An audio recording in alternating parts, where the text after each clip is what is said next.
Glasgow has changed a lot over the past 8 years. The way Glaswegians live, work and play has changed too. The City Council has also changed. The way we manage and deliver services is quite different from how we did these things 8 years ago. This short film is about our vision delivering for Glasgow.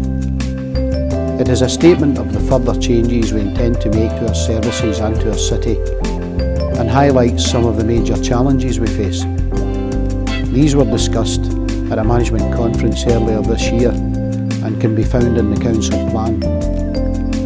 This is an exciting time for Glasgow and for the council staff who serve the city so well.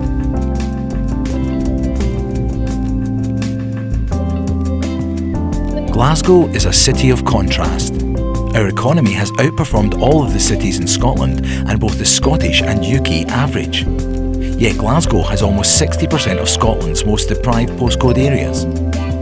Despite a significant number of adults out of work, registered unemployment in Glasgow has fallen dramatically since 1999. Indeed, over the last few years, Glasgow has had the largest employment growth of any UK city, providing almost 1 in 5 of Scotland's jobs and generating 16% of Scotland's GDP.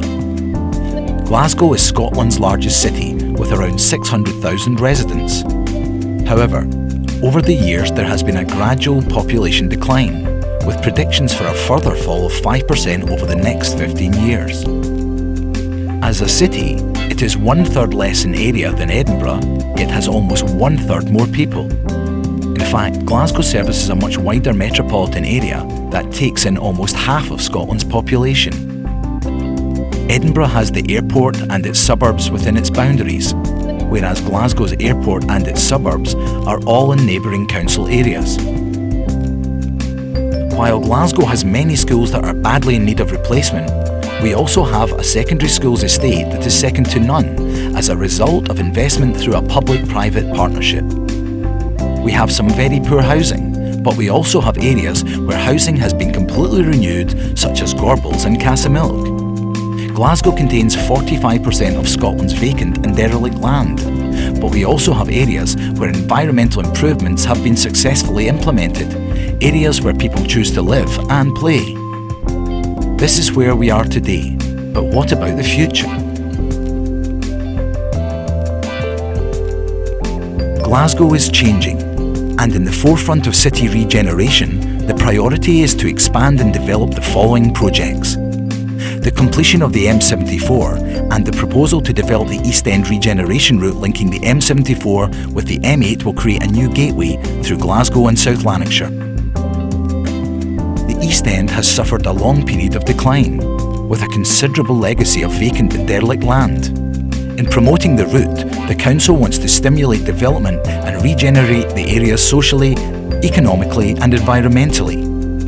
The project will also include a strategic business site at Dalmarnock and a new housing development at Oatlands, where the private sector plans to build 1,250 new houses. In this area of the city, the council is also proposing to build a new national indoor sports arena as part of government plans for a Scottish-wide sports strategy. This and other future developments are all boosts for regeneration, with the potential to create over 12,000 new jobs in the longer term, particularly for local residents. The regeneration of the River Clyde provides real opportunities for economic growth, with the potential to create up to 35,000 new jobs in the longer term. The main elements of this project include phased development of waterfront apartments and hotels, office and business developments on either side of the river, linking the new International Financial Services District to Tradeston, the Queen's Dock 2 project, including a new arena and leisure facilities that will complement the SECC and the Armadillo, a major development including housing, leisure and retail facilities, plans to lower the Clyde Expressway and establish a walkway between the refurbished Kelvin Grove Museum and a new Riverside Museum of Transport located at the mouth of the River Kelvin. In hand with these key aspirations for the Clyde and supporting our wider social and economic regeneration initiatives, the Council is looking to the future, with proposals being drawn up for Clyde Flood Management, a study looking at options for dealing with the risk of flooding from the Clyde, the Clyde Corridor Transport Project to develop a new city transport system, all linking to Central Station. These could mean a loop tram or monorail system for the city. We are a long way off, but these developments will have an impact on the momentum of generation of other key projects.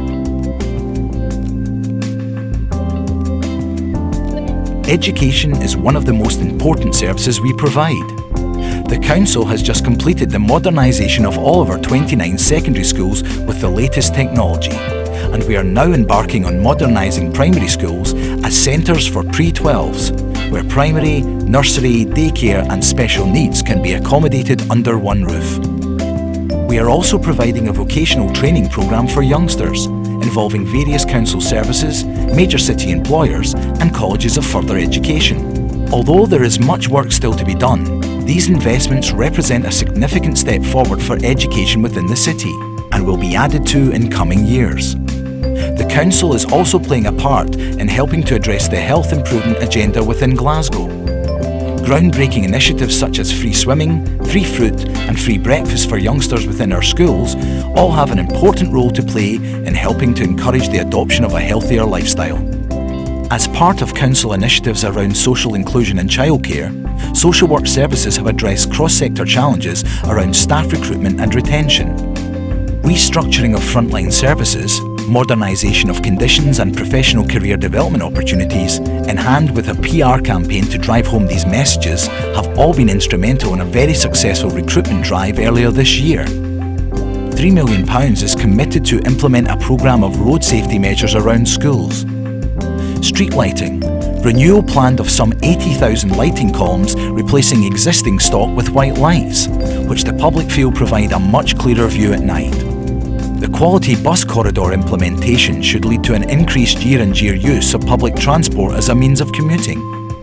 A best value review of parks and open spaces is also underway in hand with residents. The Clean Up Glasgow campaign brings together all initiatives undertaken by the Council into one cohesive project. This targets city residents, businesses and visitors alike. It's aimed to combat the problems of littering, graffiti, fly posting and illegal dumping.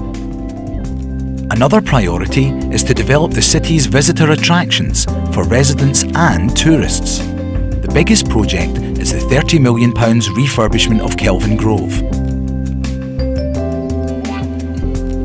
Other areas being developed include plans to expand the SECC, a change of use for the City Halls and Fruit Market, both of which will play a pivotal role in the regeneration of the merchant city, bringing cultural activity and audiences, as well as providing the future home of the BBC Symphony Orchestra.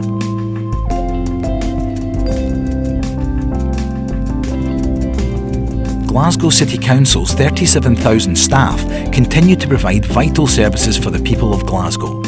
Everything from schools to daycare, local roads to refuse collection, libraries to parks, and a wide range of protection services. The Council also works on joint initiatives and partnerships with both the public and the private sectors. All of the initiatives mentioned have a significant price tag attached. If the finances are not in place or in the pipeline or carefully controlled, these major projects or indeed the day-to-day services cannot be delivered.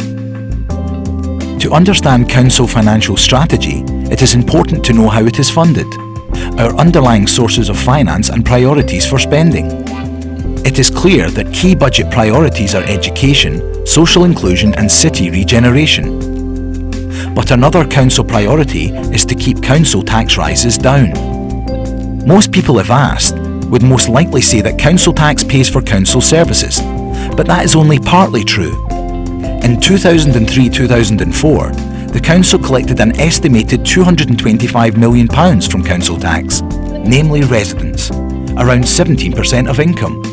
Rates paid by businesses will generate £206 million, 16%, and specific grants just over £100 million, 7%. This leaves nearly 60%, £751 million, to come from revenue support grants.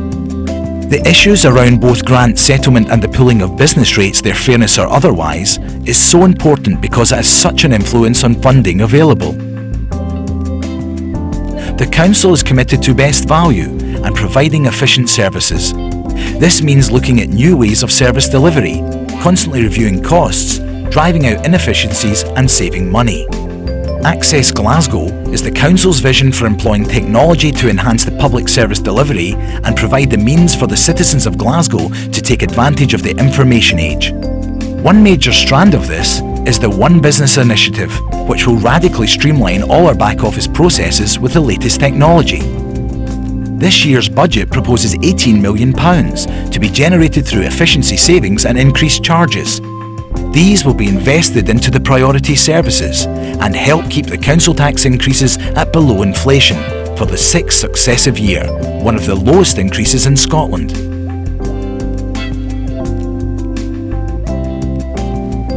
You have just seen our vision for delivering for Glasgow. While it is impossible to show the full detail of what we are setting out to do, I am sure that the sheer scale of our ambitions is very clear. Supporting our ambitions are our 37,000 staff, many of whom are Glasgow residents. And although staff are spread out over 10 service areas, all are contributing to overall council aims. Going forward, we are working together, more corporately and more through joint initiatives with both the public and private sector. Going forward, all staff need to be aware of our shared objectives, of our plans for the city, and that these plans involve all staff. We all have a role to play in shaping the future of the city. We all have a contribution to make. When you combine both the public and private sector's investment plans over the next 3 to 5 years, that combined total is unprecedented in terms of scale and opportunity. Glasgow now has a real opportunity to achieve sustainable improvement through its regeneration plans, through improved transport, improved housing, improved education, improved training opportunities and improved job prospects. The challenge is to make sure we make the most of this unprecedented opportunity, to make a visible difference to the future lives of Glaswegians. The challenge we face for the future is to become a city of choice. Through the commitments we are making, we will ensure that Glasgow remains, above all, a city where people choose to live, learn, work and play.